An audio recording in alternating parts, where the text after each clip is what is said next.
This is the gun vault safe, and it started beeping just randomly, and the code doesn't work anymore. So what I discovered is a ribbon cable has come loose on the inside. So we're going to repair that.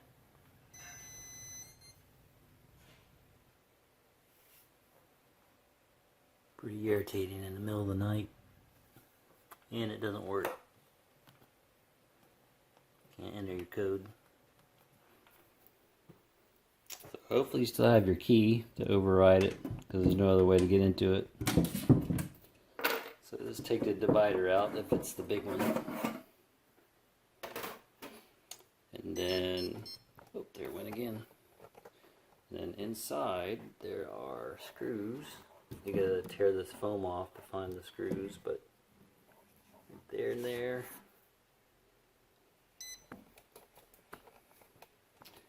First I'm going to take the batteries out.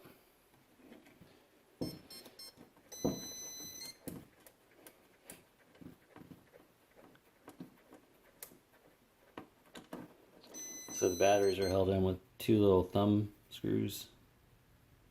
Those things right there. When you get those out, you can unplug it.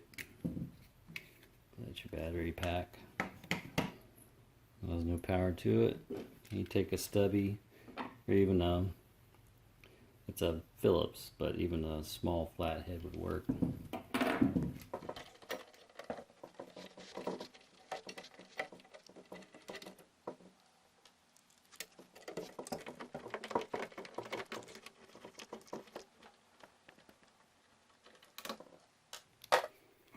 The third one is up here on top.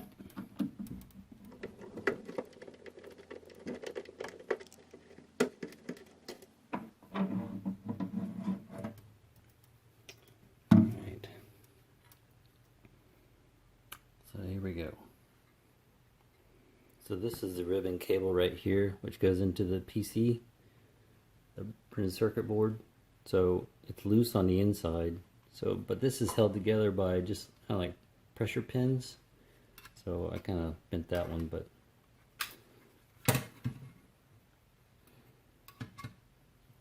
take a screwdriver and just pry it apart a little bit and pull.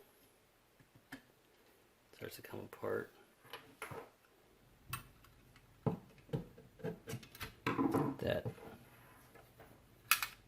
Okay, so now you can see where that ribbon cable goes in there.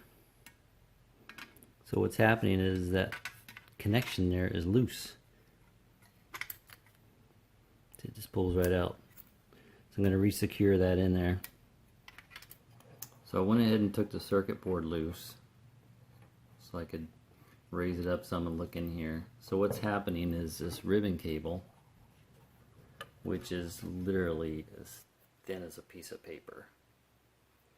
All four of those are contacts coming from the finger pads, and they have to make contact in here. So what it is this kind of a connection. So you have it's tight, the ribbon cable goes in and it makes contact. So what's happened is one of the contacts has come loose somehow, so the ribbon cable is flopping around in there. Let's see if I can show you here. So there you go, it's focused. So you see that third one from the right? That one is raised up. It's a loose fitting.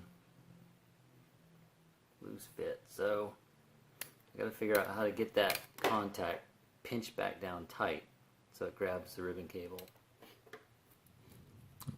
Alright, so I'm literally figuring this out as I go along. So what I did was I couldn't get the contact to pinch back down, so I literally took a piece of tie wrap, a really small one. You can see it on my needle nose there.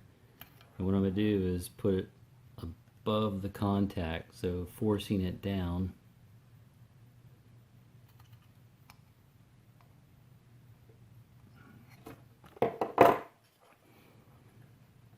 And that literally forces that contact back down. You can see all four of them that are tight again.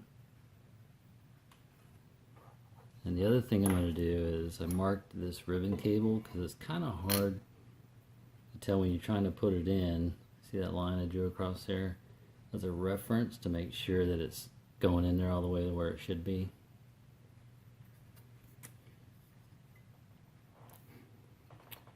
You gotta get this PC board screwed back down.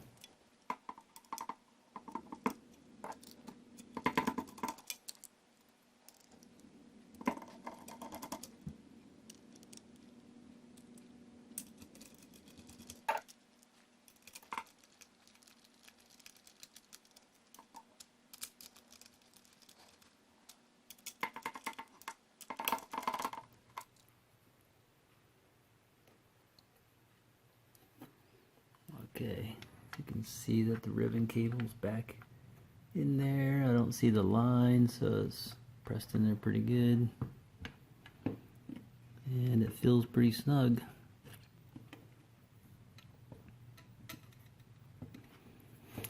And then basically you want to put one side in first. Because again, these aren't screws, they're just kind of pressed in there.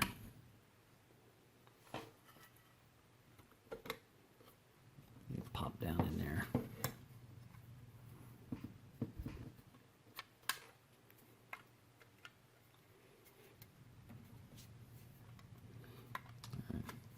Alright, so although I really believe that the ribbon cable was loose here and now the contacts are pretty tight, but I'm pretty sure that it was like an intermittent part of it.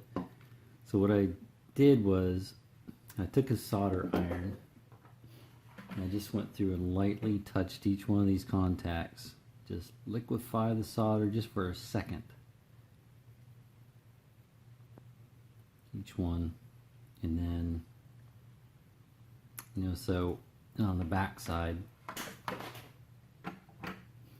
that's really the only one on this side that's sticking up. But on the back side is where I went through and actually touched each one. So if you can see that.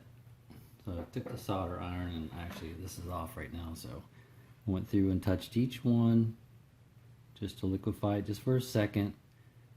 And what it does is it reconnects the connection there. So okay, so we're going to test it. Put the power back on it. And what it should do is it reverts back to the factory setting, which is 1, 2, 3, 4. Here's the latch, so watch that. There it is. Lock that down again. I think that did it. So it's been a few days now, no more random beeping, and it functions fine.